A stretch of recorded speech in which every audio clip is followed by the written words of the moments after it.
friends, welcome to Kannan Info Tamil. நம்ம இன்னைக்கு என்ன டாபிக் பார்க்க போறோம் அப்படின்னா, சமீபத்துல சிங்கப்பூரை சேர்ந்த ஒரு நிறுவனம் ஒரு கருத்து கணிப்பு நடத்தியிருந்தாங்க.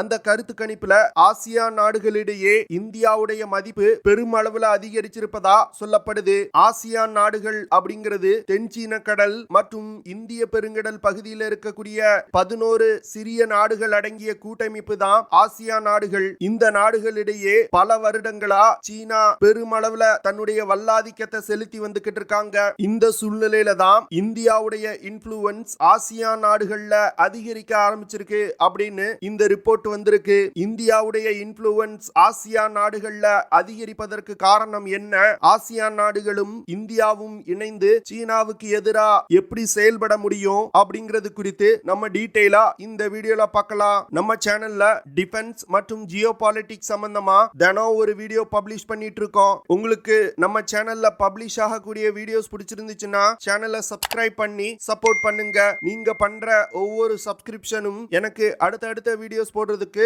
ஒரு மோட்டிவேஷனா இருக்கும். சீனா இந்திய பெருங்கடல் பகுதியில இந்தியாவுடைய இன்ஃப்ளூயன்ஸை குறைச்சிட்டு தன்னுடைய ஆதிக்கத்தை கொண்டு வருவதற்கு பல திட்டங்களை செயல்படுத்தி வந்துகிட்டு இருக்காங்க. குறிப்பா இந்தியாவை சுற்றியுள்ள சிறிய சிறிய நாடுகளுக்கு கடன் கொடுத்து கடன் வலையில் வீழ்த்தி அந்த நாடுகள்ல தன்னுடைய ராணுவ தளங்களை அமைப்பதற்கு முயற்சி செய்றாங்க. அதே வேளையில இந்தியாவும் தென்சீன கடல் பகுதியில சீனாவுடைய இன்ஃப்ளூயன்ஸை குறைப்பதற்கு பல முயற்சிகளை செய்து வந்துகிட்டு இருக்காங்க. இந்த சூழ்நிலையில சிங்கப்பூரை சேர்ந்த ISEAS யூசாப் இசாக் இன்ஸ்டிடியூட் ஒரு கருத்து கணிப்பு நடத்தியிருக்காங்க. அந்த கருத்து கணிப்புல ஆசியா நாடுகளிடையே இந்தியாவுடைய இன்ஃப்ளூயன்ஸ் 2 மடங்கா அதிகரித்திருப்பதா அவங்க சொல்றாங்க.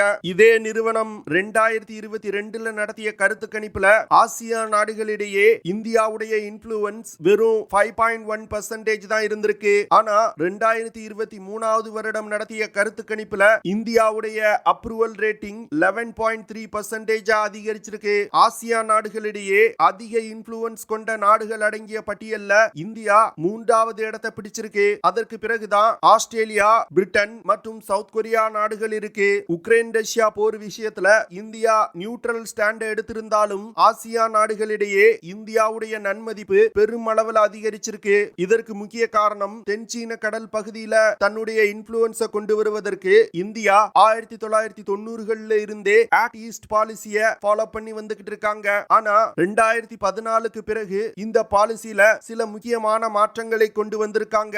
இந்த மாற்றங்களின் காரணமா தான் தற்போது இந்தியாவுடைய இன்ஃப்ளூயன்ஸ் சவுத் ஈஸ்ட் ஏசியா நாடுகளிடையே அதிகரிக்க ஆரம்பிச்சிருக்கு.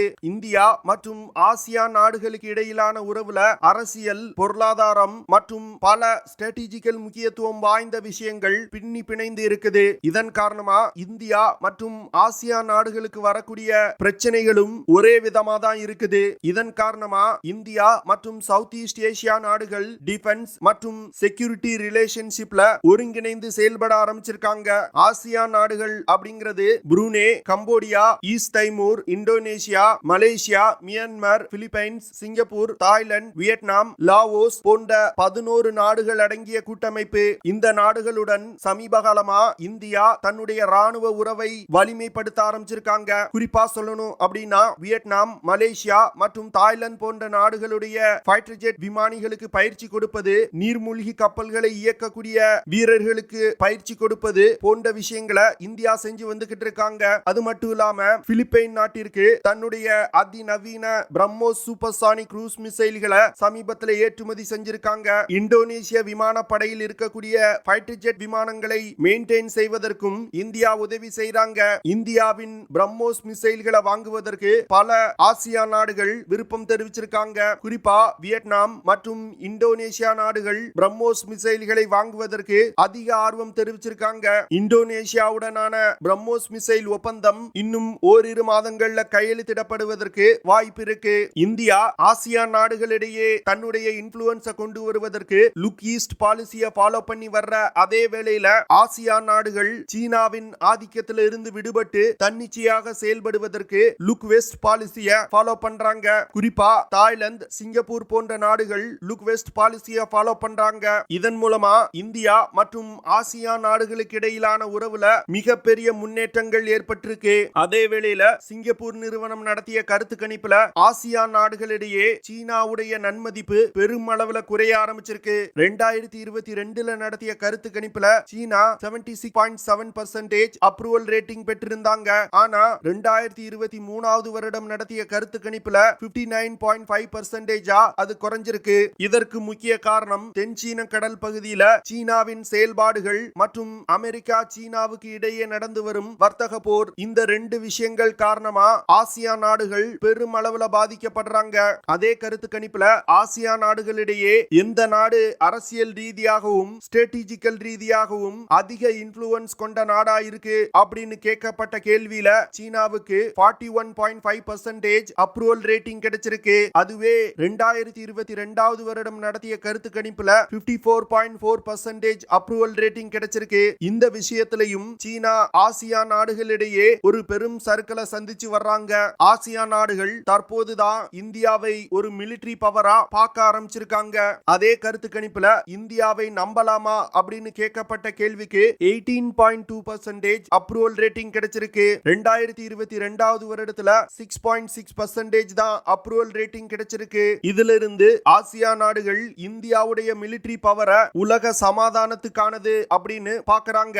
அதுவே சீன ராணுவத்தை அடுத்த நாடுகளை கைப்பற்ற முயலும் ராணுவம் அப்படின்னு பார்க்கறாங்க.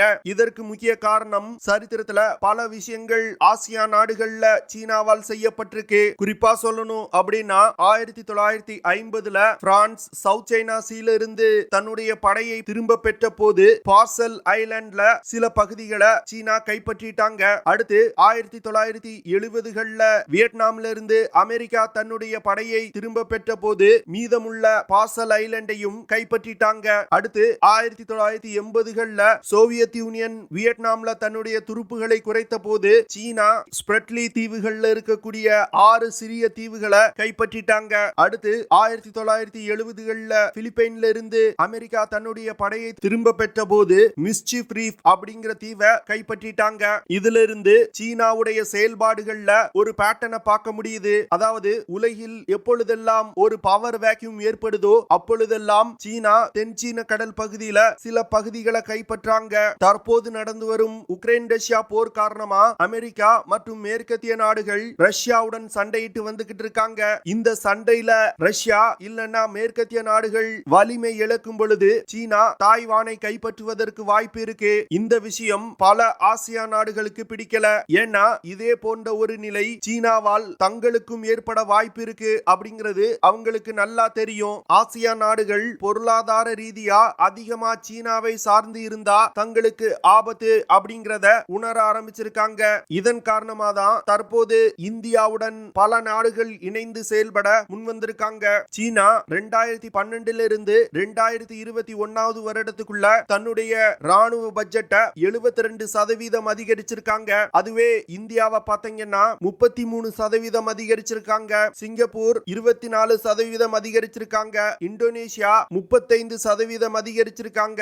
தாய்லாந்து 16% அதிகரிச்சிருக்காங்க. இதிலிருந்து எந்த நாடுமே சீனா அளவிற்கு ராணுவத்திற்கு அதிகமா செலவு செய்யல அப்படிங்கிறது தெளிவா தெரியுது. சீன ராணுவத்தின் பலம் சமீப காலமா பெருமளவுல அதிகரிச்சிருக்கு. இதன் காரணமாகவும் இந்தியா மற்றும் ஆசியான் நாடுகளும் இணைந்து செயல்படுறாங்க. சீனாவை பொறுத்த மட்டில் சர்வதேச அக்ரிமெண்ட்ஸ் எதையுமே ஃபாலோ பண்ண மாட்டாங்க. சவுத் சைனா சீல ஆர்டிபிஷியல் ஐலண்ட்ஸ் உருவாக்குறது, தென் சீன கடல் பகுதியில் இருக்கக்கூடிய எல்லைகளை மதிக்காமல் செயல்படுவது போன்ற பல விஷயங்களை செஞ்சு வந்துகிட்டு இருக்காங்க. ஆனா இந்தியாவை பொறுத்த மட்டில் பங்களாதேஷ் இந்தியாவுக்கு இடையிலான மேரிடைம் பார்டர் இஷ்யூல சர்வதேச நீதிமன்றம் வழங்கிய தீர்ப்பை இந்தியா மதிச்சு நடக்கிறாங்க. இதன் காரணமா தங்கள் பகுதியில சர்வதேச நீதிமன்றங்களின் தீர்ப்பை மதிக்காமல் செயல்படும் சீனாவுக்கு எதிராக இந்தியாவுடன் இணைந்து ஆசியான் நாடுகள் செயல்பட ஆரம்பிச்சிருக்காங்க. இந்தியாவை பொறுத்தமட்டில் இந்திய பெருங்கடல் பகுதியில சீனா தன்னுடைய ஆதிக்கத்தை கொண்டு வர முயலும் பொழுது சீனாவின் பேக்யார்ட் அப்படின்னு கருதப்படும் சவுத் ஈஸ்ட் ஏசியா நாடுகள்ல இந்தியா தன்னுடைய ஆதிக்கத்தை கொண்டு வர முயல்றாங்க. இதன் காரணமா ஒரு யுத்த நேரத்துல ஆசியான் நாடுகள் மலாக்கா நீரிணை பகுதி போன்ற ஸ்ட்ராட்டஜிக்கல் முக்கியத்துவம் வாய்ந்த இடங்களை பயன்படுத்தி சீன பொருளாதாரத்தை ஸ்தம்பிக்க வைக்க முடியும். அது மட்டும் இல்லாம இந்தியா தொடர்ந்து ஆசியான் நாடுகளுடனான தன்னுடைய வர்த்தகத்தை அதிகரிச்சு வர்றாங்க. லாங் டேர்மா பார்க்கும் பொழுது ஆசியான் நாடுகள் இடையிலான சீனாவுடைய இன்ஃப்ளூயன்ஸ இந்தியா பெருமளவுல குறைக்க முடியும். என்ன பொறுத்த மட்டில் இந்தியாவுடைய இந்த முன்னேற்றத்தை ஒரு நல்ல விஷயமா பாக்குறேன். இது போன்று இந்தியா தொடர்ந்து ஆசியா நாடுகளுடனான தன்னுடைய உறவை அதிகப்படுத்தணும் அப்படின்னு நான் நினைக்கிறேன். நீங்க என்ன நினைக்கிறீங்க அப்படிங்கிற விஷயத்தை கமெண்ட் பண்ணுங்க. ஓகே ஃப்ரெண்ட்ஸ், நம்ம வீடியோவோட நிறைவு பகுதிக்கு வந்துட்டோம். இதெல்லாம் தான் நான் உங்ககிட்ட ஷேர் பண்ணணும் அப்படின்னு நினைச்ச விஷயங்கள். ஐ ஹோப் நான் ஷேர் பண்ண விஷயங்கள் உங்களுக்கு பிடிச்சிருக்கும்னு நினைக்கிறேன். அப்படி பிடிச்சிருந்துச்சுன்னா ஷேர் பண்ணுங்க, லைக் பண்ணுங்க, கமெண்ட் பண்ணுங்க. மறக்காம நம்ம சேனலுக்கு சப்ஸ்கிரைப் பண்ணுங்க. அப்படியே அந்த பெல் நோட்டிபிகேஷனை கிளிக் பண்ணி ஆல்ங்கிற ஆப்ஷனை எனேபிள் பண்ணிக்கங்க. See you in the next video. Jai Hind.